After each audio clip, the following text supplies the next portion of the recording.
Watazamaji ambao natuangalia kwa sasa, unaweza kujiuliza wapi na ni nini. Hapa ni Arusha ama niseme jiji la Arusha.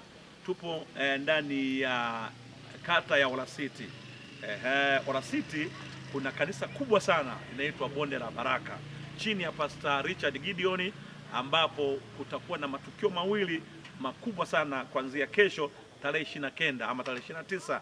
Kutakuwa na semina ya siku mbili ya kufunga mwaka au ya kumaliza mwaka, lakini Jumatano kutakuwa na tamasha kubwa kabisa la mkesha wa kupokea mwaka na viwango vipya ama nguvu mpya ya kuendelea mwaka 2026. Sasa kwenye semina kuanzia kesho ni saa 9 alasiri.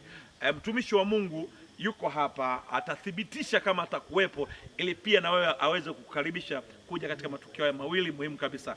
Senga, hebu jambo la kwanza, semina ya kesho, upo Arusha ama unaondoka usiku wa leo? Yaani nitaondokaje niache vitamini?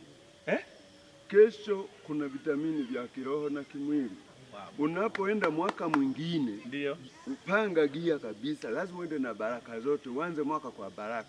Ndiyo. Na hata wale watu wa viwango wanasema kitu, angalia mwisho wa matumizi. Sasa mwaka wa 2025 mwisho wa matumizi ni Jumanne. Jumatano lazima ujipange kurudisha huko, ukakae huko, kujiandaa kuanza kutumia mwaka mwingine kwa viwango vipya. Umeniambia kiroho tena, sio viwango vipya.